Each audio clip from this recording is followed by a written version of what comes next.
ಚಿಂತನ ಮೋಹನ್ ವೆರ್ಣೇಕರ್ ಅವರಿಂದ.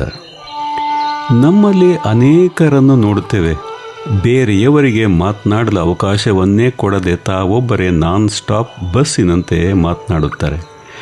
ಅವರು ನಿಲ್ಲಿಸಿದರೆ ಸಾಕೆಂದು ಹಲಬುವಂತಾಗುತ್ತದೆ. ಬಹುಶಃ ಇದು ನಮ್ಮಲ್ಲಿ ಅನೇಕರ ಅನುಭವವೂ ಹೌದು.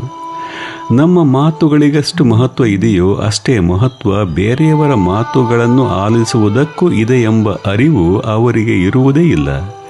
ಸಂಭಾಷಣೆ ಎಂದರೆ ಒಬ್ಬನೇ ವ್ಯಕ್ತಿಯ ಭಾಷಣವಲ್ಲ, ಅದು ಎರಡು ಮನಸ್ಸುಗಳ ನಡುವಣ ವಿಚಾರಗಳ, ಭಾವನೆಗಳ ವಿನಿಮಯ.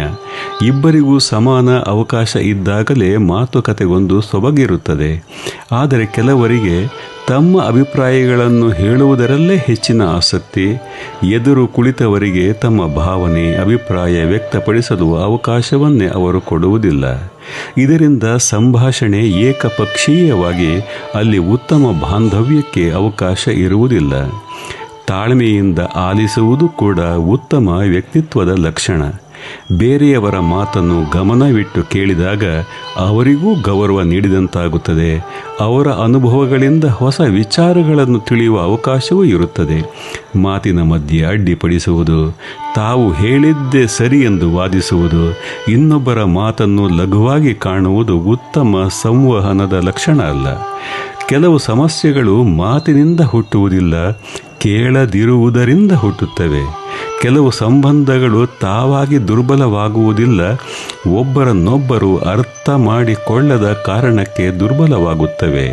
ಆದ್ದರಿಂದ ಮಾತನಾಡುವಷ್ಟು ಸಮಯವನ್ನು ಕೇಳುವುದಕ್ಕೂ ಮೀಸಲಿಡಬೇಕು.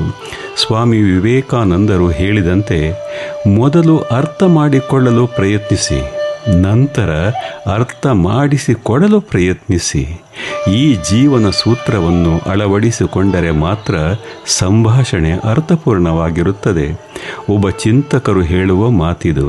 ಇತರರಿಗೂ ಮಾತನಾಡುವ ಅವಕಾಶವನ್ನು ಕೊಡುವುದು ಗೌರವ.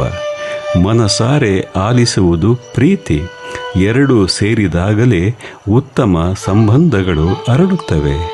ಆದ್ದರಿಂದ ನಾವು ಮಾತನಾಡೋಣ, ಬೇರೆಯವರಿಗೂ ಮಾತನಾಡಲು ಅವಕಾಶ ಕೊಡೋಣ. ಏನಂತೀರಿ?